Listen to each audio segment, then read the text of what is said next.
Siege has absolutely 100% ruined all other FPS shooters for me, and here's why. Hey, what's up guys, Irish Turtle here, and in today's video, I will talk about the fact that Siege has kinda ruined all other FPS shooters for me. Now, I'm not saying that's a bad thing, but Siege as a whole changed the way I think about and play shooters. And to be honest, in some cases, it wasn't for the better. So how did this happen? I'm pretending to hear you ask. Well, it's quite simple. Because of the way Siege forces you to play, I kind of started to change the way I play other games as well, because of the things that Siege had sort of forced me to learn and consistently use. Now, I'm not saying straight out this is a bad thing, but essentially my point is, Siege ingrains, as I said, the idea into your brain of this is how I should be playing a tactical shooter, and because it's so good, you sort of think to yourself, this is how all other tactical shooters should be, and how they should be played. And basically, when we play the game without realising, I, and probably you as well, have consciously and subconsciously learned to play slower, more methodical, checking corners, gathering information, learning the maps really quickly. Basically, Siege forces you to rethink how you play shooters, because obviously when you play it, you can't just run and gun.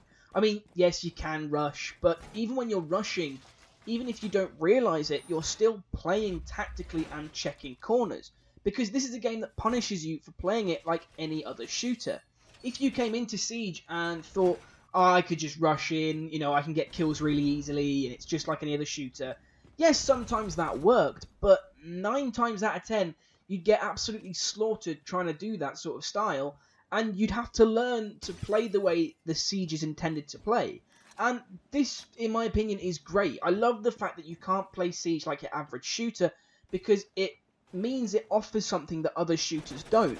Because of the way the maps change constantly due to destructibility, you're always playing more tactically, more methodically, thinking things through, which is more than a lot of other games offer. But because of this, there is also a problem. And I noticed this when I was playing other games like Call of Duty Remastered, Battlefield 1, even CounterStrike Go to some degree. Essentially what I was doing was bringing over tactics from Siege. And while yes, some of you might be there saying, well, that's fine, isn't it? They're all shooters. And yes, to a degree, some of those tactics are really useful to bring in. My response is, they're not all useful. I mean, basically, I was playing Call of Duty and Battlefield as my example, and in comparison, they are much faster-paced games and require much less tactics. They do still require them, just not to the same degree. They're more run and gun than slow, methodical shooter, and unfortunately, the way I mainly play games now just isn't right for those games. I found it takes me longer than it ever used to for me to swap back into the playstyle that fits those types of games. So essentially, I'll be playing Call of Duty, and I play it a lot slower, a lot more aim-down sights, checking corners, when realistically I should be playing that just running and gunning, because that's how that game is designed. And similarly with Battlefield, I'm doing that thing where I'm slowly checking corners, and in Battlefield, realistically, you can kind of run out, shoot, and run back. And unfortunately, it's just that sort of thing where my brain has picked up how to play Siege, and it's like I said, it's difficult for me to swap back. Now, maybe that's because I've spent around 200 hours or so into Siege, and that's just on this account alone. So there are countless hours on the other account I have and my Xbox account. So maybe that's kind of why I find it harder to swap. Or maybe it's because in the back of my head I'm thinking Siege is how all shooters should be, and I'm just subconsciously trying to make myself play that way because that's what I think is the best way to play. I'm not really sure why I do it. To be honest, all I know is that Siege is my favourite shooter. I mean, hell, my channel is dedicated, for God's sake, to the game.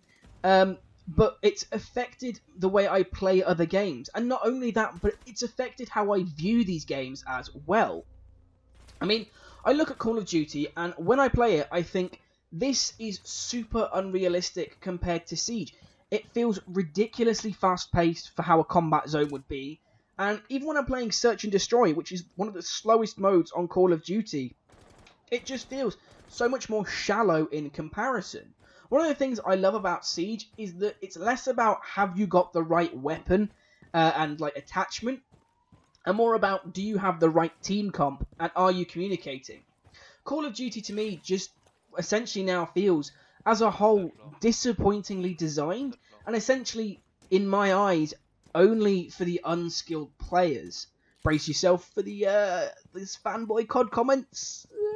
But that aside, I mean, I even find it somewhat better than, say, like CSGO. Now, I know a ton of you, for sure, are going to be commenting things like, CSGO is much better than Siege. It's a proper, like, ranked shooter that's really hard and difficult. But hear me out here, okay? In my opinion, Siege is better than CSGO. Consider the fact that each round in Siege is 100% or at least 90% balanced. It isn't affected by the previous round's performance, so every round you know there is always going to be a somewhat balanced fight. It's not like one team has to deal with an eco round because they failed in the previous. It's not like one team has better weapons than the other team and they've got to make a comeback. Every single round, the teams are always balanced because you don't have to buy weapons. So there's a little bit more balance there in each individual round. Also, the games themselves in Siege don't last as long. Now, some people prefer that. I personally like the fact that Siege has shorter games because I find it nicer in that regard. It basically means if you've got a bad team or your opposing team are really bad, you aren't stuck with them for ages. You have that chance to, once you finish that game quite quickly, move into the next one and not have to worry about them as much. Whereas in CSGO, you can be stuck with these guys for 40 minutes or upwards, and you feel as though you're just going to be stuck with these guys for ages, and essentially then your decision is, in CSGO, you either have to quit out of the game and get a forfeit, basically take a loss, or, you know, you have to play out the entire game with these absolutely toxic morons. Whereas at least in Siege, the rounds themselves don't last as long, so you're always going to be there to the point where you're not playing forever with these toxic players. So I think it's a nicer regard in that way. It doesn't last as long. But that's more of a personal thing, more than anything else. Also, in Siege, the added destruction becomes more tactical.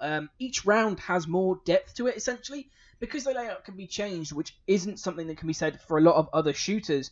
When you're playing the game, essentially, it becomes a different round on a different map almost every single round, because if you're playing correctly, you actually open up different sight lines, change the routes around the map, and it makes the game feel different each time. You're never really playing the same map twice, because different teams have different play styles on how they attack and defend. So it makes the game feel different, even though you can be playing the same maps repeatedly over and over. And basically, once you've gotten used to that sort of level of destruction, the difference when you go back to these games that don't have it makes it just painfully obvious how much more Siege actually does. And at least I find myself thinking, like, this game would be better with destruction. I sit there playing Call of Duty and I think, if I could blow this wall down, that would be amazing. Or, if, you know, in, like, CounterStrike, you think, oh, if I could just breach through this wall, I could just, you know, go and attack and make a different route. Obviously, those games aren't designed around that playstyle and strategy, but you kind of play Siege, and it makes you think to yourself, why haven't other games done this to this level of destruction? I mean, hell, it was a Ubisoft game. Nobody expects this game to be amazing, and it is. And that level of destruction is something we just don't see to that level of detail, and I personally love it. I think it's amazing. I think the maps are done really well, but like I said, when I come back and look at other games, they just don't feel as good because of that. And, like, this is the same with a lot of other shooters. I was playing Call of Duty, one of the other ones, I think Infinite Warfare the other day, with a friend, and I hated it. Just the speed of it, the pacing of it just doesn't feel right. I find I'm always comparing games at the minute to Siege. Siege is essentially on this pedestal, and I've sat there and gone, this is the pinnacle of competitive shooter, and all the other games are basically trying to live up to that. And I know a lot of you are probably going to disagree with me on that, but that's my stance. I think Siege is such a good shooter, and it deserves a hell of a lot more praise than it gets from the other shooter communities. I was talking to someone the other day on a chat, and he was adamant. He said, oh, I play Siege as a game just to play about with, and then CounterStrike is my main like competitive shooter. And I went, well, why? Because although Siege doesn't have that many game modes in it, it's more tactical, allows more sort of freedom of playstyle than a lot of other shooters out there, especially Counter-Strike.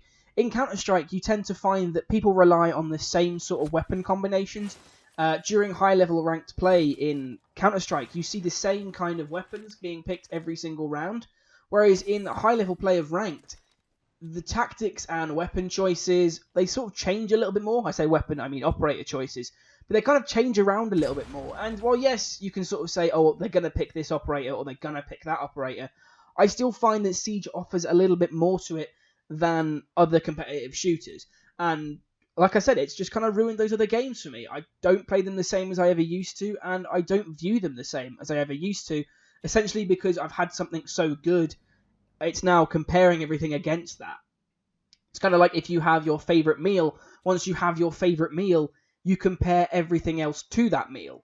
And although the different meals can be different, you're still comparing them to that favorite thing of yours to think, is this better or could this be better? And unfortunately, at the minute, nothing seems to have come close, at least in my eyes, to Siege. But that's just my opinion, obviously, Let me know your thoughts on Siege in the comments below. Has it made other shooters feel inferior to you as it has to me? Or do you still prefer other competitive shooters? Obviously, if you enjoyed the video, feel free to hit that like button, as it really does help the video out. If you know anything about YouTube systems, liking and commenting are the best ways to help me share my video out there and get it to grow. Also, if you want to support the channel, I'm probably going to get disliked bombed by every other shooter fan out there. So any likes you can give are well appreciated because of that. If you enjoyed my content, feel free to subscribe for more Rainbow Six Siege stuff coming soon. And I'll see you in the next one.